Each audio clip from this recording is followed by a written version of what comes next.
they liked this boy named Frank, and how they were planning on doing it one day.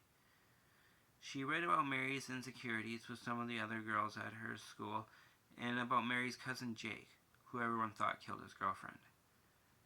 Rachel read about Mary's personal thoughts, about the laptop from the picture, and she even read about Mary's parents, all while letting the envy she had felt earlier creep back in unbeknownst to her through the back entrance of her mind like a sly fox sneaking into a henhouse. Rachel liked reading about Mary's parents. She had read a lot of diaries from a lot of different girls, and most of them made mention of parents. Rachel often imagined what it would be like having parents. Sometimes she would daydream about how they would make up rules for her and set up a bedtime and refuse her dessert, and how she would hate it. But she couldn't help but wonder. Sometimes Rachel even fantasized about being the girls in the diaries, or at least meeting them. They usually lived such interesting lives. Rachel knew her family would never allow it, though. Still, Rachel secretly wished that just once she could go to school, or kiss a boy, or get grounded even. Rachel sighed and turned off the lava lamp. Her family crept into the room, through the slight crack in the door, and crawled in bed with Rachel, making the covers quiver with their movements. They curled their bodies into balls against her neck and stomach, warming her with their fur. Rachel closed her eyes and fell asleep almost instantly.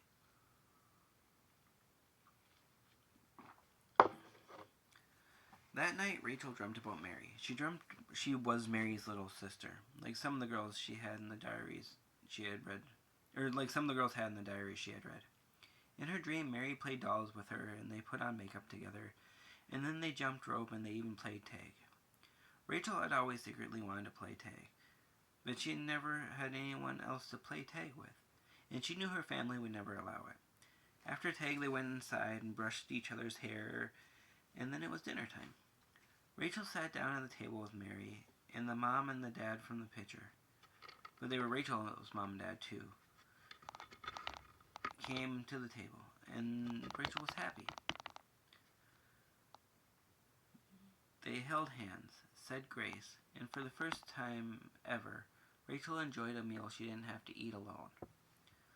Then sleep stole the dream away, and the rest of the night was blank darkness.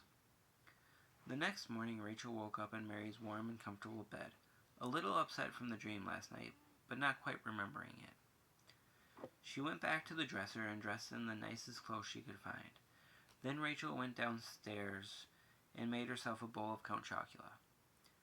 Her family came down and watched as Rachel ate her cereal. Rachel really liked this house.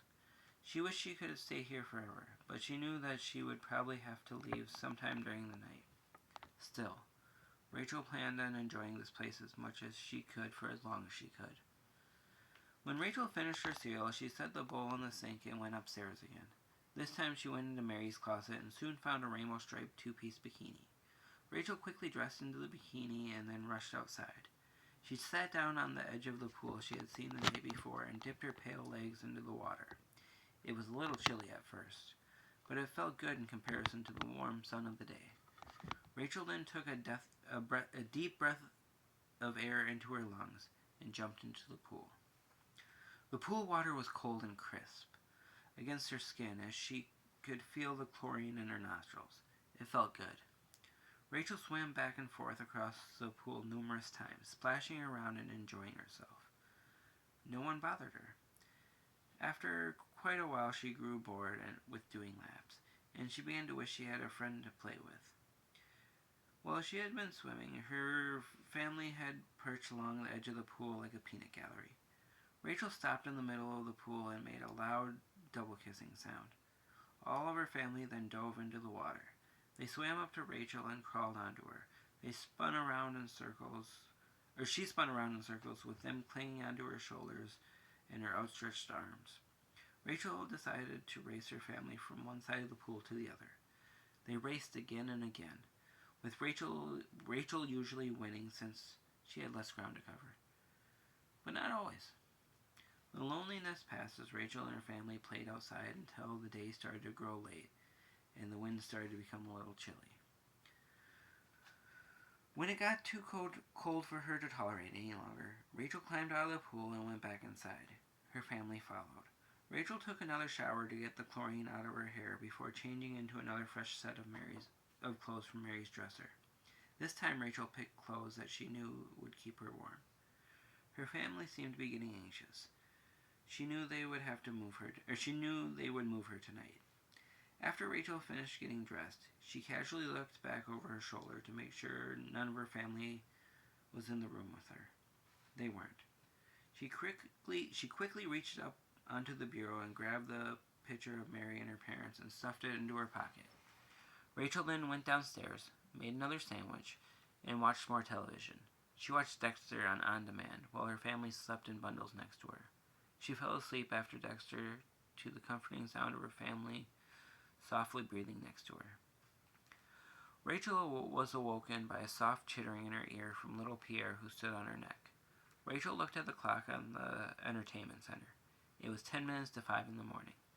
Her family had woken her up just before dawn, like they usually did. Rachel stood up and rubbed the sleep out of her eyes. Across the room, most of her family was gathered around the sliding glass door in the back. Rachel walked over and slid the door open. Her family poured out of the house in a drove, and Rachel groggily followed them off into the night, leaving Mary Benton's house and heading for the sewer by way of Shadow.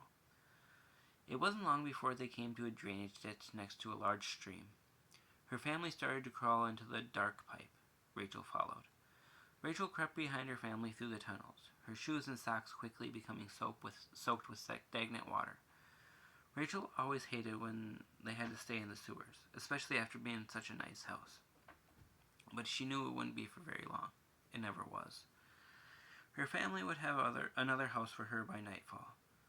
They hadn't ventured very far into the sewers before Rachel was led into a room that was dry. It was only a small patch of soft dirt that was part of an unfinished tunnel, but it was as good a place as any. Rachel lay down on the soft dirt and closed her eyes. Her family left her to her slumber and began to search for the next place she would stay. Rachel smiled as she drifted off into sleep, falling into a dream that maybe one day one of the girls in one of the houses would still be there when she arrived. The Benton family was reported missing the following day. There were no signs of foul play at the Benton's household, and there wasn't so much as a drop of blood. No one knows exactly what happened to Michael and Jennifer Benton, or their daughter Mary. No one knows, that is, except for the rats. And that finishes Family. And this is once again Count Von Folsky signing off.